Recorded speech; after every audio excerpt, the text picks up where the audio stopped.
मुबारक, congratulations. इस साल तुर्की के 100 साल पूरे हो चुके हैं। आज से 100 साल पहले 1923 में दुनिया की सबसे बड़ी जंग till that time world war 1 के बाद तुर्की को आजादी मिली और आज उसी दिन को तुर्की में बहुत जबरदस्त तरीके से मनाया गया।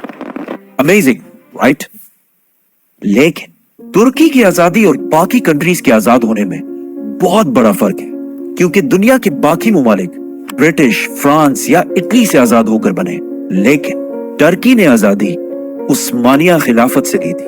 आज से 100 साल पहले टर्की के फाउंडर मुस्तफा कमाल अतातुर्क ने उस्मानिया खिलाफत को खत्म करके आखिरी खलीफा को तख्त से हटा दिया, जिसकी वजह से सिर्फ तुर्की नहीं बल्कि पूरी दुनिया से एक ऐसा निजाम जो पिछले 1300 साल से चल रहा था खत्म हो गया। खिलाफत।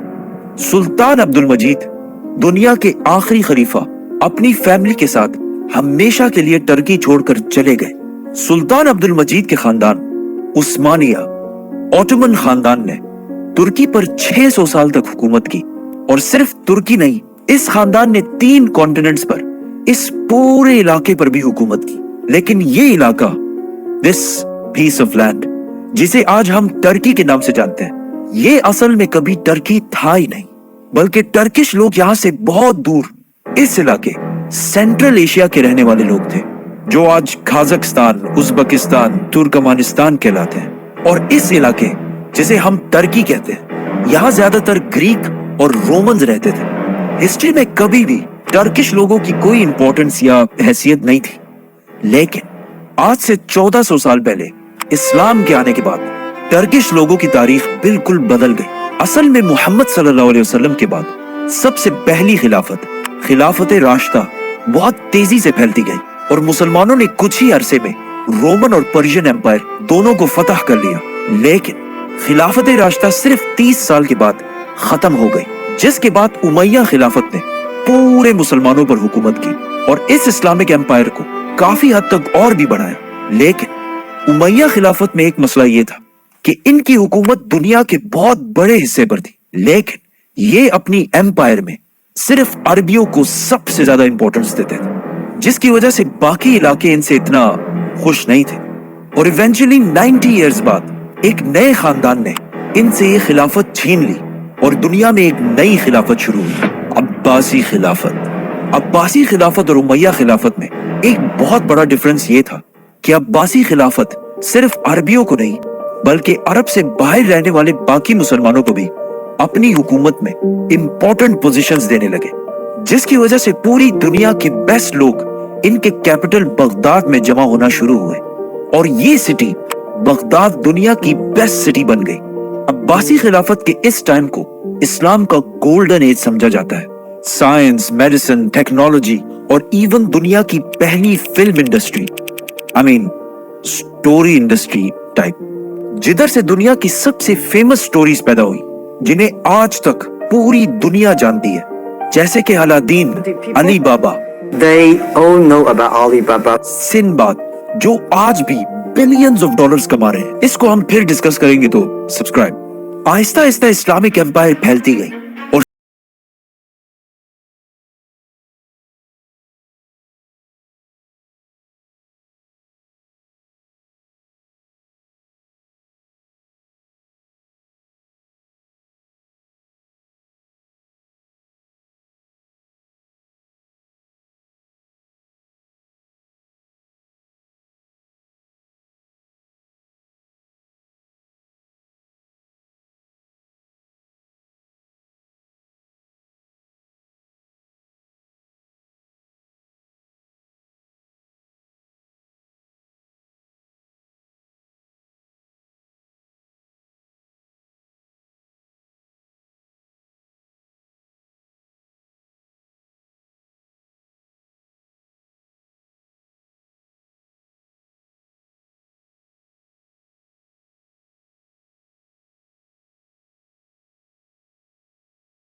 कमजोर कबीलों में से एक कबीले के सरदार का नाम उस्मान था। उस्मान के बारे में तारीख में बहुत कम ऑथेंटिक बातें लिखी हैं। सिर्फ इतना पता है कि उनकी अनातोलिया टर्की में एक बहुत ही छोटे इलाके पर हुकूमत थी और आगे जाके उस्मान की औलाद ने आहिस्ता आहिस्ता इस पूरे इलाके को फतह कर लिया। ऑटोमन एम्पायर और बाकी इस्लामिक एम्पायर्स में बहुत बड़ा डिफरेंस था, क्योंकि बाकी इस्लामिक एम्पायर्स हमेशा आपस में लड़ते रहते थे, लेकिन ऑटोमन एम्पायर मुसलमानों को छोड़कर वेस्ट यूरोप की तरफ बढ़ने लगी और पहली दफा मुसलमान यूरोप को फतह करने लगे। और आखिर इसी उस्मानिया सल्तनत के एक बादशाह सुल्तान महमद फातेह ने कॉन्स्टेंटिनोपल को भी फतह कर लिया। और ये वो सिटी थी जिसके बारे में रसूलुल्लाह सल्लल्लाहु अलैहि वसल्लम ने पहले ही फरमाया था कि एक दिन मुसलमान इसे जरूर फतह करेंगे। इस्तांबुल की इस फतह को पूरी मुस्लिम दुनिया में बहुत जोरों शोर से मनाया गया, जिसके बाद पूरी दुनिया के मुसलमान अरबियों से ज्यादा ऑटोमन्स को अपना लीडर मानने लगे। लेकिन उस्मानिया सल्तनत के बादशाह उस वक्त भी सिर्फ सुल्तान कहलाते थे, खलीफा नहीं। खलीफा तब भी अब्बासी खिलाफत के ही बादशाह को कहा जाता था, जो ऑफ कोर्स अरबी था। लेकिन इस्तांबुल फतह करने के 50 साल बाद एक उस्मानी बादशाह सुल्तान सलीम ने यह सब कुछ बदल दिया और उसने यूरोप से अपनी अटेंशन हटाकर इजिप्ट में ममलूक सल्तनत पर हमला करके उसे तबाह कर दिया और सिर्फ एक साल में अपनी एम्पायर उस्मानिया सल्तनत के साइज को डबल कर दिया। मतलब इस सारे इलाके को फतह कर लिया। सुल्तान सलीम उस वक्त के खलीफा मुतवक्किल को अपने साथ वापस इस्तांबुल लेकर आया और यहाँ दिस इज वेयर खिलाफत ट्रांसफर हुई।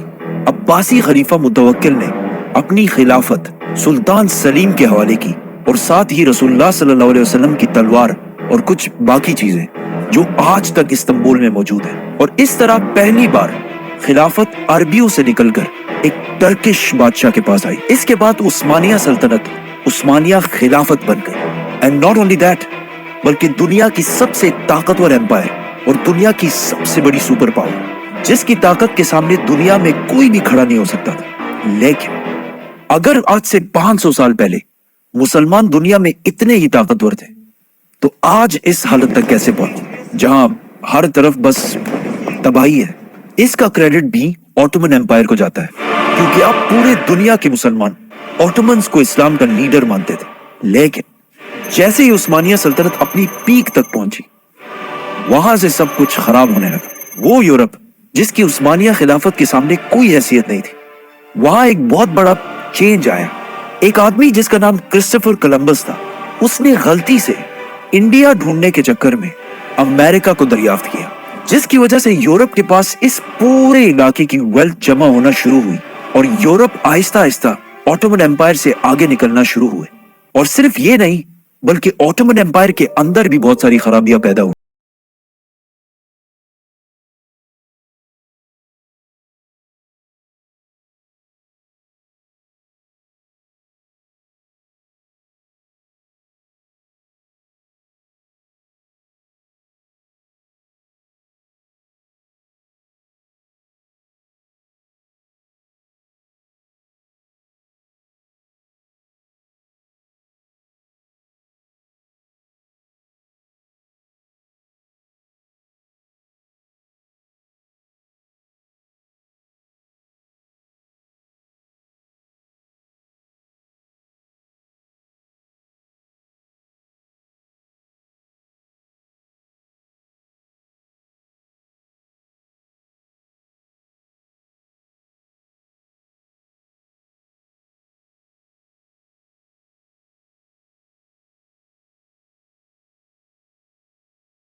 से बहुत पीछे रह गई।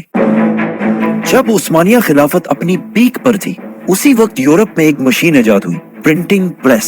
इससे पहले दुनिया में किताबें सिर्फ हाथों से लिखी जाती थी, लेकिन प्रिंटिंग प्रेस के बाद सारी बुक्स इस मशीन के जरिए बहुत तेजी से प्रिंट होने लगी, जिससे यूरोप में किताबें हर तरफ फैल गई और इल्म, नॉलेज बहुत तेजी से हर घर तक फैलने लगा और यूरोप में लिटरेसी रेट बहुत तेजी से ऊपर जाने लगी। लेकिन जैसे ही ये इन्वेंशन उस्मानिया खिलाफत तक पहुंची, उनके मिनिस्टर्स और उलमा ने इसे हराम कहकर बंद कर दिया और पूरे खिलाफत में मुसलमानों के इस प्रिंटिंग प्रेस को यूज करने पर पाबंदी लगा दी, जिसकी वजह से यूरोप में एजुकेशन और नॉलेज बढ़ने लगी और मुस्लिम दुनिया इनसे बहुत पीछे रह गई। इस फैसले के 200 साल बाद उस्मानिया खिलाफत ने ये पाबंदी हटा दी, लेकिन it was too late। Europe मुसलमानों से तरक्की में बहुत आगे निकल चुका था और आज पूरे इस्लामिक दुनिया में बुक्स, इवन कुरान भी प्रिंट होते हैं, which means आज पूरे दुनिया के मुसलमान उस्मानिया खिलाफत के इस फैसले को नहीं मानते। इन फैसलों के बाद उस्मानिया खिलाफत का डिक्लाइन शुरू हुआ। आखिर वर्ल्ड वॉर 1 तक उस्मानिया खिलाफत इस इतने बड़े एम्पायर से सिर्फ इतने इलाके तक रह गई और वर्ल्ड वॉर 1 में इनके एलाइड जर्मनी के हारने के बाद उस्मानिया खिलाफत भी टूटने लगी और अरबियों ने भी ब्रिटिश के साथ मिलकर उस्मानिया सल्तनत को तोड़ने की फुल कोशिश की, जिसके बाद आखिर 1923 में मुस्तफा कमाल अतातुर्क ने आखिरी खलीफा को मुल्क से हमेशा के लिए निकाल दिया और अतातुर्क की खिलाफत से इतनी नफरत थी कि खिलाफत खत्म करने के बाद उसने टर्की को बिल्कुल बदलने की कोशिश की और इस्लाम और खिलाफत को टर्की से हमेशा के लिए खत्म करने का प्लान बनाया, जिसमें उसने बहुत ही अजीब किस्म की रिफॉर्म्स की। फॉर एग्जाम्पल, टर्किश हमेशा ऐसे अरबी स्टाइल में लिखी जाती थी, अतातुर्क ने इसे ऐसे यूरोपियन स्टाइल में बदल दिया और हिजाब पर भी पाबंदी लगा दी और इवन अजान पर भी पाबंदी लगा दी, अरबी अजान पर, जिसके बाद तुर्की के मस्जिदों में 18 साल तक टर्किश जबान में अजान दी जाती थी और ये अजान देते हुए अल्लाह को अल्लाह कहने की भी इजाजत नहीं थी, बल्कि अल्लाह को टर्किश लफ्ज तंग्र कहना जरूरी था। जिसके बाद जो भी इन रिफॉर्म्स को चेंज करने की कोशिश करता था उसे टर्की की फौज कूक करके ताकत से हटा देती थी और इस तरह आखिर 1924 में खिलाफत का निजाम दुनिया से खत्म हो गया और आज खिलाफत के इस निजाम को दुनिया से खत्म हुए 100 साल पूरे हो चुके हैं। तो मुबारक और मे बी नॉट। सब्सक्राइब।